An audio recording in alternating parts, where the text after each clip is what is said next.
Let me show you the fastest way to fix webhooks not working in Make. If you find this helpful, be sure to like and subscribe, and let's get right into it. Start by logging into your Make account. Open your browser, head to Make, and sign in to access your workspace. Once you are in, click on Scenarios from the left navigation menu and open the scenario that contains the webhook giving you trouble. First, check whether the scenario is actually active. Verify that the toggle is turned on. If it is off, enable it and run a quick test. You would be surprised how often a simple off switch is the culprit. Next, click directly on the Webhooks module in your scenario and confirm you have the correct webhook selected. It is easy to have multiple webhooks and accidentally point to the wrong one. Now open the webhook settings and copy the URL from Make. Compare it carefully with the URL you have configured in your external application.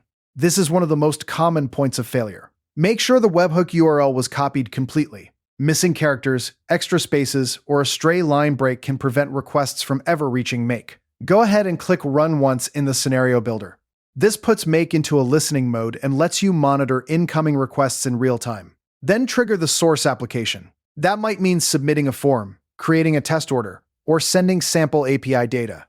Watch for the execution bubble to appear above the webhook module. If data arrives, you will see it right there. If nothing appears, you have confirmed the issue and can move on to deeper troubleshooting. Open the scenario execution history and look for any failed executions or error messages. Click on any failed execution and read the error description carefully. Make usually gives you a very specific reason for the failure. Also verify that the external application is actually sending data.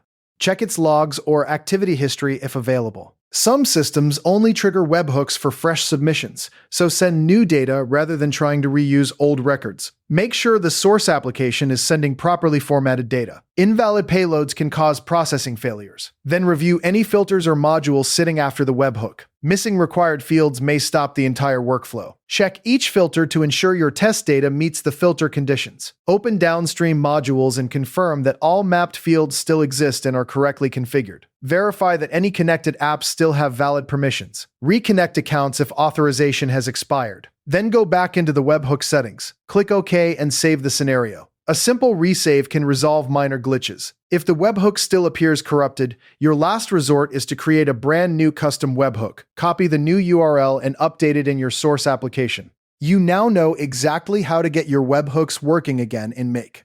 Thanks for watching, and good luck with your automations.